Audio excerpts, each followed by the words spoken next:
never ever underestimate the power of Allah. You know, there was a sheikh who mentioned this in Saudi Arabia, and there was a doctor that visited him from Pakistan and told him a story that happened to him. So he says, what happened to me? He says, the doctor who's speaking is a top neurologist, one of the top doctors in Pakistan, or, you know, a very, very good doctor, very hard to meet.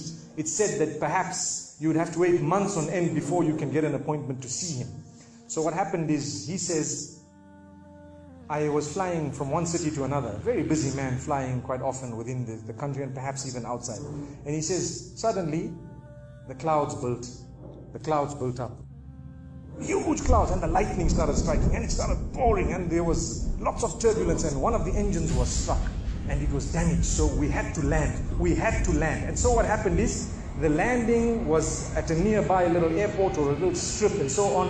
And when they landed there, it was a remote area. How are you going to repair this aircraft? A few people who were on it, it was a small plane, they were, quite surprised because they landed it in such a remote place. No one's there to repair it. They would have to wait, definitely. So the doctor asks the captain or the pilot that, you know what, how long are you going to be? He says, no, we're going to be quite long. Well, I need to get to that area. Look, he says, it's just a 3-hour drive by vehicle. So why don't you just go by road?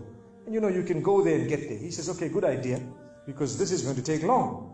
So he decides to go on one of the tri-shows, you know, in Pakistan, one of the areas, wherever it was, and he jumped in. And as they started progressing, the clouds built again. And the lightning was striking, and the rain started pouring. And it was pouring so much that their vehicle could not move much more because of the mud and because of everything else.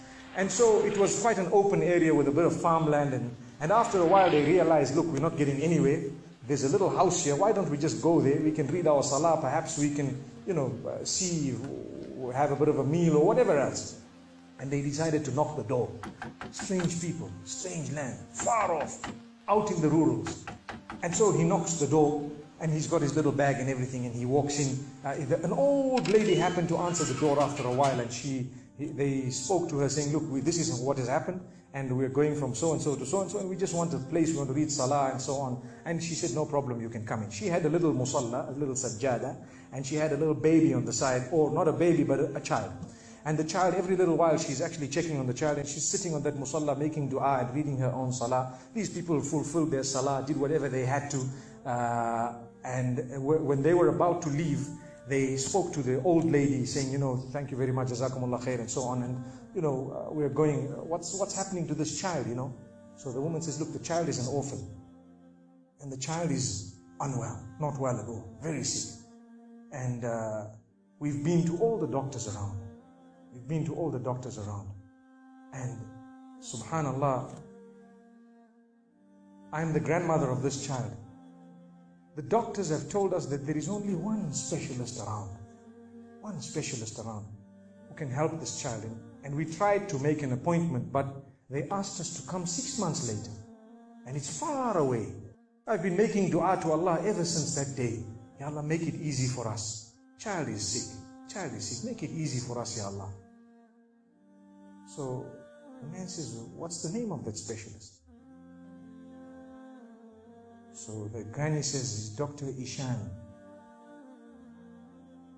Immediately this doctor burst into tears. Straight away, he burst into tears. Why are you crying? Your dua has just been accepted.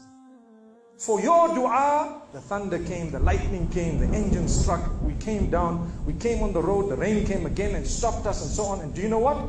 The rain only stopped after the question was asked. Now it happened. And now the woman starts crying. SubhanAllah. And the doctor himself is telling the story, saying, that was me. It happened to me, he says. And he says, I learned that Allah's armies are beyond limits. Allah uses whatever He wants to get what He wants done. It's over. Where in the wildest of the dreams of this person would they have felt or believed that the top man, whom it is semi-impossible to see without big appointments, would actually be driven all the way to the door, knock the door, come in here, read some salah, and they would have to serve the child here. Amazing. Wallahi, it brings tears to the eyes. But the reason I share it with you, every one of us has needs for Allah subhanahu wa ta'ala. Just keep calling. Just have yaqeen. Have conviction. If it is meant, it will definitely come in your direction. You know, we use the term by hook or crook, but I don't want to use that today. I want to tell you, by the mercy and power of Allah subhanahu wa ta'ala, it will happen. It will come to pass. May Allah subhanahu wa ta'ala bless us. May He open our doors. May He grant us all shifa. And may He make us firm believers that for Him, nothing is impossible.